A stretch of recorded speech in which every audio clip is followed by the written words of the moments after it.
Assalamualaikum warahmatullahi wabarakatuh. Alhamdulillahirabbil alamin.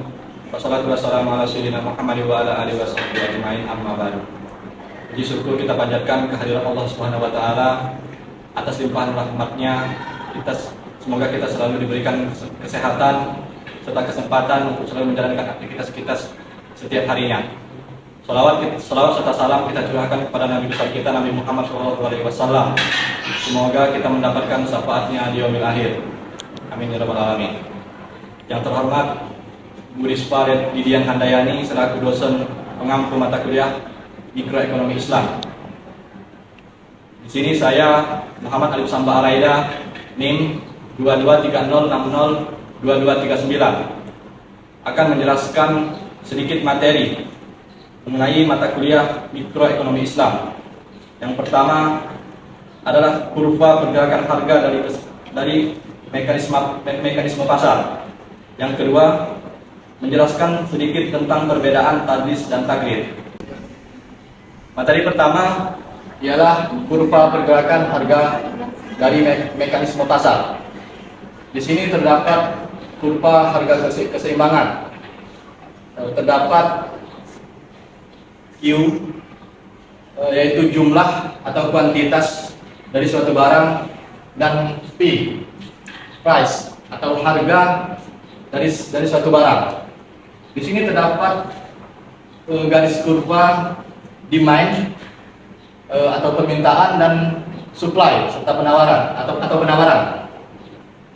Terdapat titik E merupakan titik equilibrium, terjadinya kesepakatan harga di antara penawaran dan permintaan, atau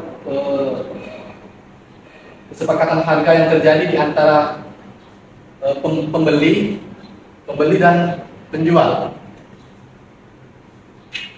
Di sini terdapat beberapa warna garis di dalam kurva. Pada garis berwarna hitam atau kurva berwarna hitam, kurva berwarna hitam merupakan kurva tetap.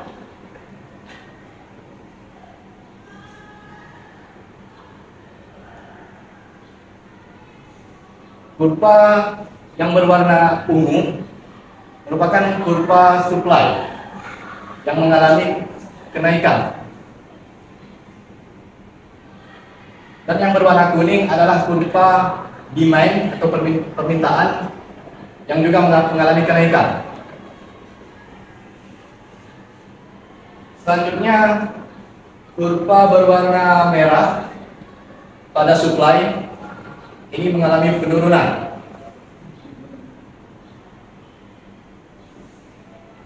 Dan kurva berwarna hijau pada kurva demand juga mengalami penurunan. Pada titik U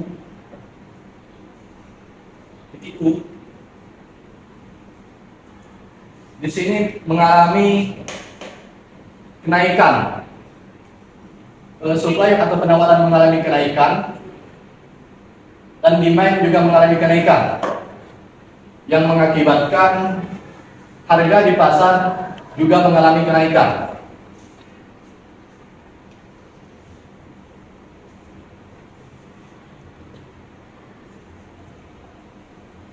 Yang bermula dari titik E dengan harga 400, karena terjadi perubahan mekanisme pasar, supply mengalami kenaikan serta demand juga mengalami kenaikan, sehingga harga yang terjadi di pasar juga mengalami kenaikan berdasarkan kurva di sini.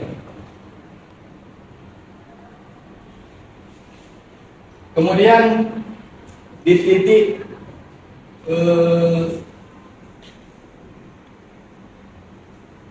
Q kita contohkan.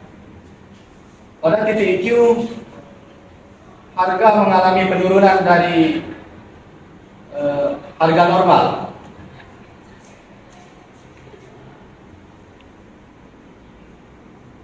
di 350. Di titik Q supply mengalami penurunan, begitu pula dengan demand, permintaan juga mengalami penurunan, sehingga terjadi penurunan harga pada pasar dengan harga 350.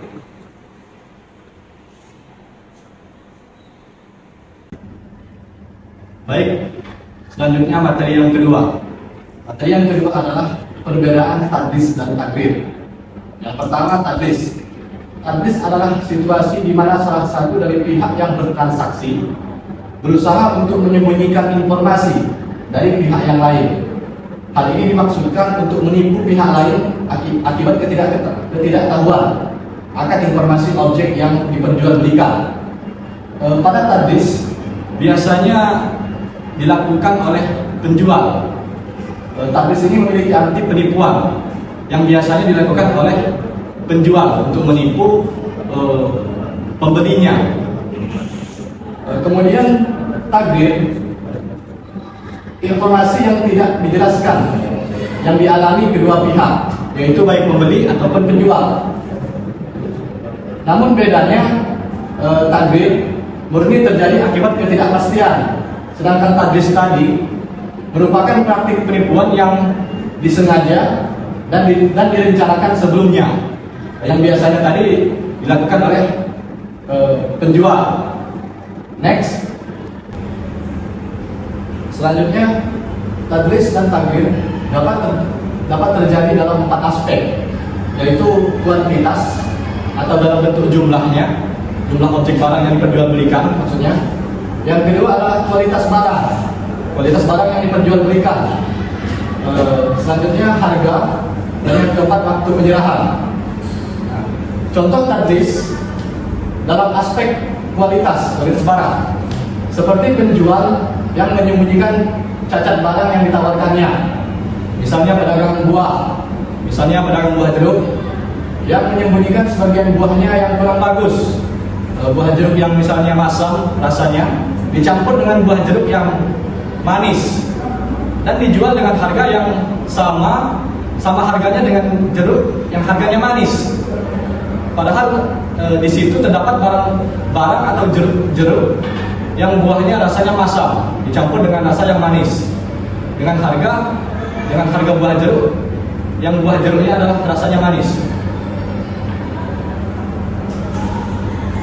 Kemudian contoh takrir. Contoh takrir ini antara penjual dan pembeli saling tidak mengetahui objek yang diperjualbelikan. Contohnya, membeli anak sapi yang masih berada dalam kandungan. Baik pembeli ataupun yang menjualkan anak sapi dalam kandungan tadi tidak mengetahui apakah sapi yang dilahirkan hidup atau sehat atau cacat. Kedua belah pihak tidak mengetahui objek barang yang akan diperjualbelikan. Contoh lainnya adalah jual beli tanah yang di dalamnya masih terpendam bibit kacang-kacangan atau sayuran.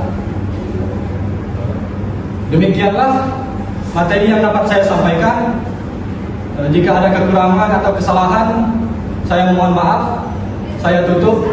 Wassalamualaikum warahmatullahi wabarakatuh.